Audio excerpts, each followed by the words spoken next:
Hello friends, আশা কৰোঁ আপোনালোক সকলো কুশলে আছে। বাহিৰত খুবেই বৰষুণ পৰিছে। ভাবিলো একাপ ৰঙা চাহ খাওঁ।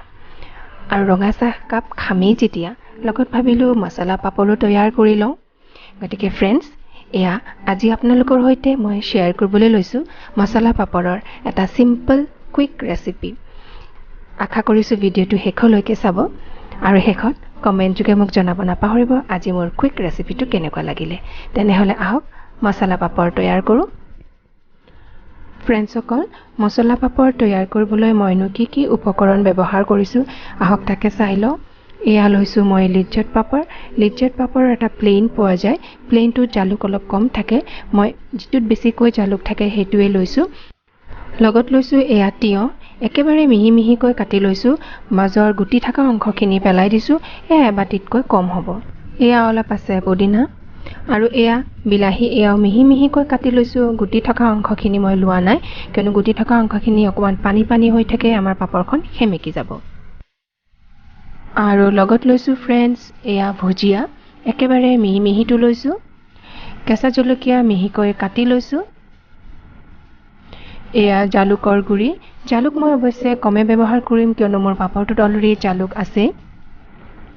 এয়া কলা নিমখ, আপুনি ৰেগুলাৰ নিমখটো ইউজ কৰিব পাৰে, কিন্তু কলা নিমখৰ সোৱাদেই সুকীয়া। আৰু এয়া চাট মছলা। তেন্তে আহক মছলা পাপৰ তৈয়াৰ কৰোঁ। ফ্ৰেণ্ডছ, তাৱা উঠাই দিছোঁ, গৰম হৈ গ'ল। আহক আগতে পাপৰ সেকি লওঁ। বৰ গৰম, চুবই নোৱাৰি। ফ্ৰেণ্ডছসকল, মছলা পাপৰ হয়তো আপোনালোকেও তৈয়াৰ কৰে। আজি মই মাথো মোৰ প্ৰচিডিউৰটোহে আপোনালোকৰ সৈতে শ্বেয়াৰ কৰোঁ বুলি ভাবিছোঁ। একেবাৰে চিম্পল, একেবাৰে সহজ আৰু খুব কম সময়তে এটা খুবেই মুখৰোচক ৰেচিপি। কথা কওঁতে কওঁতে মোৰ পাপৰখন সেকা হ'লে। আহক এখন টাৱাৰ পৰা উঠাই লওঁ আৰু বাকীকেইখনো এনেকৈ মই সেকি লওঁ। পাপৰ সেকি ফ্ৰেণ্ডছ, আহক সেইটো চাইডে মই ৰঙা চাহকাপ উঠাই লওঁ। ৰঙা চাহকাপ তৈয়াৰ কৰোঁতে মইনো কি উপকৰণ ব্যৱহাৰ কৰিলোঁ তাকো চাই লওঁ, নহয় জানো। এয়া ফ্ৰেণ্ডছ, মই চচপেন উঠাই দিছোঁ। ইয়াত 2 কাপ জোখৰে মই চাহ বনাম, পানী দি দিছোঁ। প্ৰথমতে দিম মই এয়া আদা অকণমান ৰুকি দিম, আপুনি থেতালিও দিব পাৰে। ৰঙা চাহকাপটো ফ্ৰেণ্ডছ সকলোৱে নিজা নিজা পদ্ধতিত বনায়। মই পিছে বৰষুণৰ দিনত আদা দিয়া ৰঙা চাহ খাই খুবেই ভাল পাওঁ।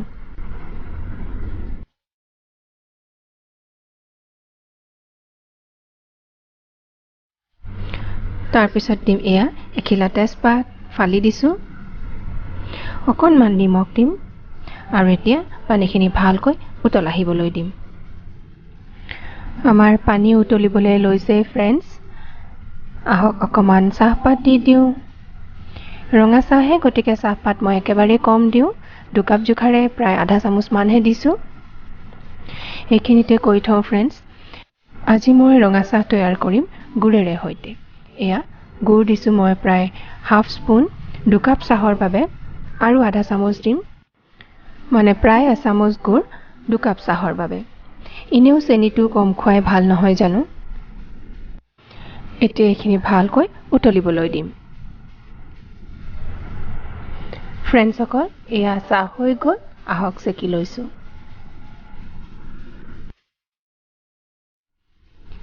ফ্ৰেণ্ডছসকল, আহক এতিয়া আমি মছলা পাপৰকেইখন ৰেডি কৰি লওঁ। পাপৰখন ল'লোঁ আৰু এয়া মিহিকৈ কাটি লোৱা বিলাহীখিনি ধুনীয়াকৈ ওপৰত সজাই দিওঁ।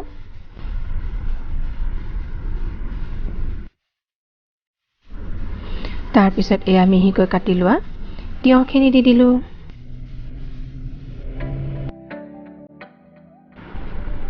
এয়া মিহিকৈ কাটি লোৱা জলকীয়া মই কমকৈ ব্যৱহাৰ কৰিম। এয়া জালুকৰ গুড়িও মই কমকৈ ব্যৱহাৰ কৰিম। আপুনি অৱশ্যে নিজৰ সোৱাদৰ অনুযায়ী কম বেছি কৰি ল'ব পাৰে। আৰু এয়া চাট মছলাও অলপ দি দিলোঁ। এয়া কলা নিমখো অলপ দি দিওঁ।